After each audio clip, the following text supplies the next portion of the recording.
একটা ঘটনা ঘটে যাবে, তারপরের দিন আপনি খালি সাকিব আল হাসানের একটা বদনাম করে দেবেন, সব ভুলে গেছে। আমি একবার বলছিলাম যে মানববন্ধন হচ্ছে এগেইনস্ট রেপ।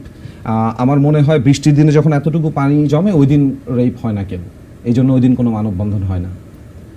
মানে তাড়নাটা কতটুকু আসলে, একটু জ্বর কাশি আসবে দেখে আজকে আপনি নামেননি নাকি, এই ধরনের তো ব্যাপারগুলো এভাবে চলে।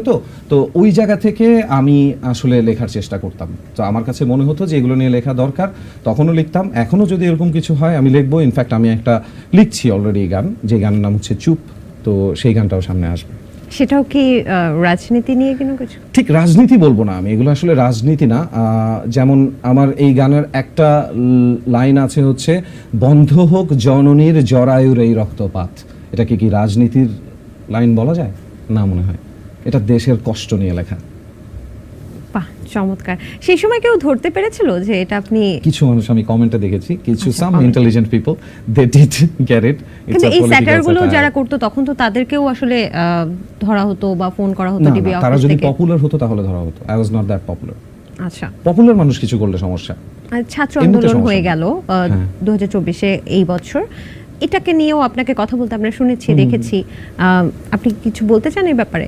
না, এই ব্যাপারে ওই যে আমি তখনও যেটা বলেছি এখনো সেটা বলি, যে আসলে আমার মতন যারা সাধারণ মানুষ, আমাদের মতো, আমার মনে হয় আমাদের মতামতটা খুব একটা ম্যাটার করে না। আপনি সাধারণ মানুষ কিভাবে? আপনি তো একজন সেলিব্রিটি বলা যায়। না, আমি সেলিব্রিটি সেদিন হব যেদিন আমি আপনাদের দীপ্ত টিভি থেকে বের হব, বের হওয়ার পরে দেখবো রাস্তায় ভিড়।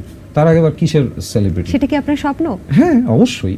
আমার স্বপ্ন কেন থাকবে না? আমার স্বপ্ন পুরো বাংলাদেশের মানুষ একসাথে আমার গান গাইবে।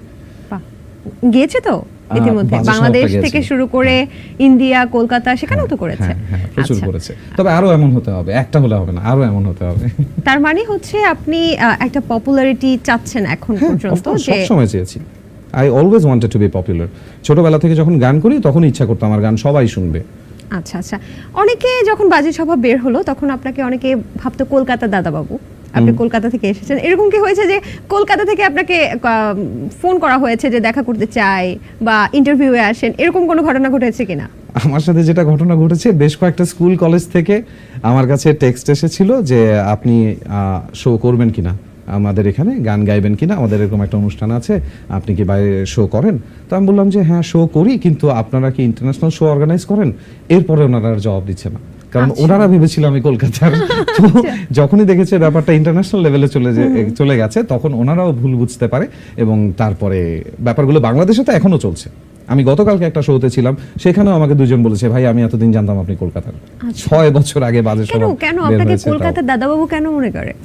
জানি না, খুব সম্ভবত আমি সবসময় সঠিক উচ্চারণে কথা বলি বলে। বেশিরভাগ মানুষ তো সঠিক উচ্চারণ জানে না।